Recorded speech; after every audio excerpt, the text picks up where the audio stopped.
Assalamualaikum warahmatullahi wabarakatuh. Kita akan bersama-sama ya mendengarkan episode akhir Perang Khandaq. Beberapa hari setelah selesainya penggalian parit di Madinah, 4.000 bala tentara Quraisy dan 6.000 orang prajurit dari kabilah Bani Ghatafan mulai bergerak mendekati Madinah. Sementara itu, kaum muslimin yang bersiap mempertahankan kota Madinah ternyata hanya ada sebanyak 3.000 orang. Hanya dipisahkan oleh parit-parit pertahanan yang dibuat oleh kaum muslimin. Dua kekuatan yang tidak seimbang ini saling berhadap-hadapan. Melihat besarnya kekuatan pasukan kaum musyrikin Quraisy, orang-orang Yahudi Bani Quraidah pun mulai berniat hendak merobek-robek perjanjian mereka dengan Rasulullah Shallallahu Alaihi Wasallam. Mereka berpikir sudah tiba waktunya untuk menghancurkan kekuatan Islam dengan jalan membantu bala tentara Quraisy.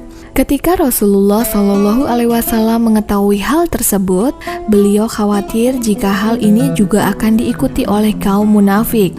Untuk meringankan beban derita kaum Ansor di Madinah akibat perang dan untuk memperkecil kekuatan musuh, Rasulullah Shallallahu Alaihi Wasallam berencana akan memecah pasukan lawan menggunakan cara mengadakan perjanjian damai dengan kabilah Bani Ghatafan yang berjumlah 6.000 orang prajurit.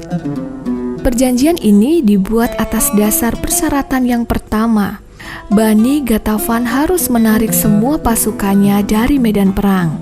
Yang kedua, sebagai imbalan, maka Rasulullah Shallallahu Alaihi Wasallam akan menyerahkan kepada mereka sepertiga dari hasil panen di Madinah. Namun beliau membatalkan rencana ini setelah kaum Ansor yang diwakili oleh Sa'ad bin Ubadah dan Sa'ad bin Mu'adz bertekad mantap tidak akan mundur menghadapi musuh sebesar apapun. Selama beberapa hari, bala tentara Ahzab, yaitu yang terdiri berbagai golongan, mengepung kota Madinah. Terlihat pasukan berkuda mereka maju, namun kemudian berhenti karena terhalang parit yang panjang dan dalam, buatan kaum muslimin. Mereka tampak kebingungan, disebabkan belum pernah ada seorang pun yang menjumpai taktik peperangan seperti ini. Seorang prajurit berkuda senior yang terkenal ulung bernama Amir bin Abduwud berhasil menyeberangi parit dan berteriak-teriak sesumbar menantang duel kaum muslimin. Setelah beberapa saat, atas izin Rasulullah Shallallahu Alaihi Wasallam, majulah Ali bin Abi Thalib menghadapinya. Amir bin Abduwud merasa tersinggung dengan majunya Ali bin Abi Thalib yang usianya jauh lebih muda. Ia menganggap Ali bin Abi Thalib sebagai anak ingusan, dan ia pun menolak ajakan Ali untuk bersedia memeluk agama Islam. Merasa diremehkan, Amir bin Abduwud yang langsung menyerang dari atas kuda perangnya. Namun, serangan awal ini meleset dan mengakibatkan ia kehilangan keseimbangan sehingga terjatuh dari kudanya. Kesempatan ini tidak disia-siakan oleh Ali bin Abi Thalib. Pertarungan dua pendekar perang ini berlangsung sangat sengit.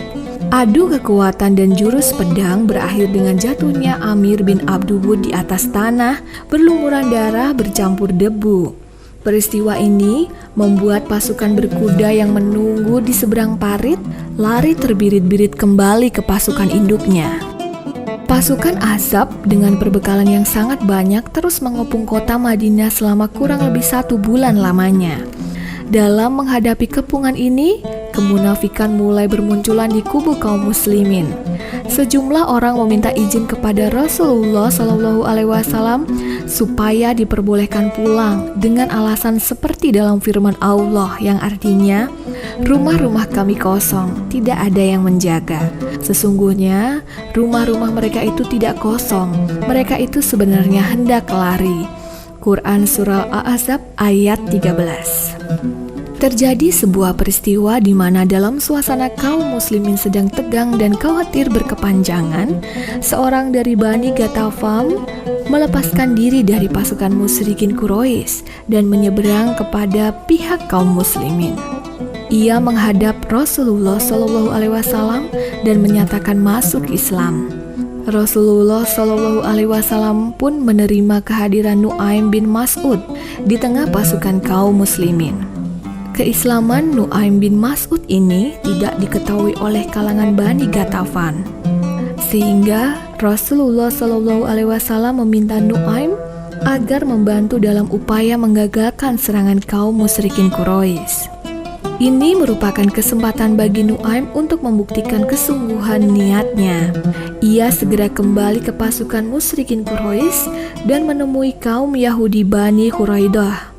Nu'aim mengajak para pemimpinnya agar berpikir lagi. Akibat dari keputusan mereka telah berpihak kepada kaum musyrikin Quraisy memerangi kaum muslimin. Sementara itu, kaum Yahudi Bani Quraidah belum mendapat jaminan apapun dari kaum musyrikin Quraisy. Nu'aim menyarankan kepada para tokoh pemimpin kaum Yahudi agar meminta jaminan dari kaum musyrikin Quraisy berupa sandera beberapa orang tokoh Quraisy yang harus diserahkan kepada mereka sebagai jaminan. Saran ini diterima baik oleh para pemimpin Yahudi Bani Quraidah. Nu'aim kemudian pergi menemui pemimpin-pemimpin musyrikin Quraisy dan menyampaikan bahwa orang-orang Yahudi menyesali sikap mereka yang telah menjanjikan bantuan kepada kaum Quraisy. Nu'aim juga mengatakan bahwa orang-orang Yahudi akan meminta kaum Quraisy supaya menyerahkan beberapa tokoh mereka sebagai sandera atau jaminan. Apabila kaum musyrikin Quraisy menciderai janji persekutuannya, maka beberapa orang sandera tadi akan mereka serahkan kepada Muhammad untuk dipancung kepalanya. Hal serupa juga disampaikan oleh Nu'aim kepada para pemimpin kabilah Bani Ghatafan, bahwa orang-orang Yahudi akan meminta sandera sebagaimana yang mereka minta kepada kaum musyrikin Quraisy. Tipu muslihat Nu'aim berhasil menggoncang pikiran para pemimpin Quraisy dan kabilah-kabilah Bani Ghatafan. Bahkan, di antara mereka sendiri mulai muncul berbagai prasangka buruk. Ketika Abu Sufyan dan para pemimpin kabilah Bani Ghatafan hendak memulai peperangan, orang-orang Yahudi Bani Quraidah membelot. Mereka menuntut penyerahan beberapa tokoh dari dua kabilah besar sebagai jaminan atau sandera. Sejak saat itulah Abu Sufyan dan para pemimpin kafilah Bani Ghatafan benar-benar percaya dengan ucapan Nu'aim bin Mas'ud. Tidak mungkin mereka memenuhi tuntutan Yahudi Bani Quraidah. Dengan penolakan ini, kaum Yahudi Bani Quraidah menjadi percaya dengan ucapan Nu'aim. Perpecahan ini telah menunda penyerbuan mereka ke kota Madinah. Kejadian ini mengabarkan betapa besar jasa Nu'aim bin Mas'ud dalam upaya menggagalkan serangan pasukan Ahzab ke Madinah. Upaya Nu'aim bin Mas'ud beroleh keridhaan Allah Subhanahu wa Ta'ala. Setelah hampir 1 bulan pasukan Ahzab mengepung Madinah, pada malam hari yang sangat dingin, tiba-tiba datanglah angin topan yang sangat besar menuju arah perkemahan pasukan Ahzab. Keadaan berubah menjadi mengerikan tatkala seluruh penerangan padam dan orang-orang lari lintang pukang tak tentu arah menyelamatkan diri. Perkemahan mulai porak-poranda, kuda dan unta serta ternak yang dibawa dari Mekah tunggang langgang berlarian, bahkan ada yang terbawa pusaran angin. Suasana gaduh tidak dapat lagi dikendalikan ketika angin topan semakin dahsyat menghempaskan apapun yang dilewatinya. Sesekali terdengar teriakan dari para pasukan yang kalang kabut terbawa angin ke sana kemari. Keesokan harinya, Hudzaifah bin Al-Yaman yang ditugasi oleh Rasulullah SAW untuk mengamati gerak-gerak pasukan Ahzab melaporkan bahwa sudah tidak ada seorang pun yang tampak di lokasi. Hanya tersisa sedikit barang saja yang telah hancur berserakan dan tak beraturan di mana-mana. Semuanya terheran-heran menyaksikannya.